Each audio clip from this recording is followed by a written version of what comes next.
Bisa diceritakan bagaimana tim Braindeps mengembangkan sistem dalam proyek AmDalNet menggunakan pendekatan Software Engineering atau IDSE? Oke, dalam pengembangan sistem AmDalNet menggunakan IDSE ini, memastikan bahwa proses pengembangan sistem AmDalNet ini dilakukan secara struktur dari mulai kita menangkap kebutuhan stakeholder, analisis kebutuhannya, lalu dilanjutkan untuk pengembangan sistemnya, dan setelah sistem itu dibuat, dilakukan pengujian agar apa yang dibutuhkan oleh stakeholder itu sesuai dengan apa yang kita buat. Apa saja aktivitas utama tim Braindeps selama pengembangan sistem AmDalNet?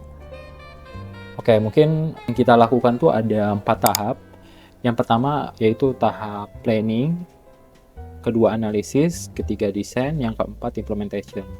Nah, dari tahap planning ini kita melakukan requirement gathering, jadi kita berkumpul dengan stakeholder. Dari situ stakeholder itu sendiri menyampaikan kebutuhan terkait pengembangan sistemnya itu seperti apa. Terus yang kedua itu tahap analisis. Dari tahap analisis ini, dari yang kita tangkap sebelumnya dari kebutuhan stakeholder ini, kita lakukan analisis seperti membuatkan use case diagramnya, terus activity diagramnya, dan sequence diagramnya.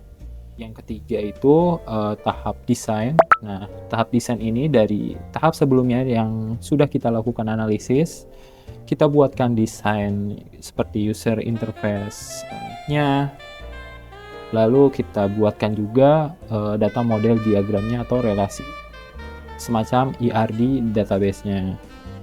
Terus yang keempat itu kita masuk ke tahap implementation. Nah, di tahap implementation ini dari yang sudah kita buatkan desainnya seperti desain user interface-nya, desain data modelnya. Nah, ini kita lakukan coding. Nah, coding ini sendiri itu dilakukan oleh developer untuk membangun sistemnya.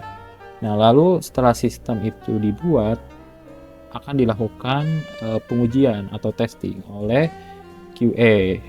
Nah, dalam tahap ini juga memastikan bahwa apa yang telah dikerjakan oleh kita itu sesuai dengan kebutuhan stakeholder atau user.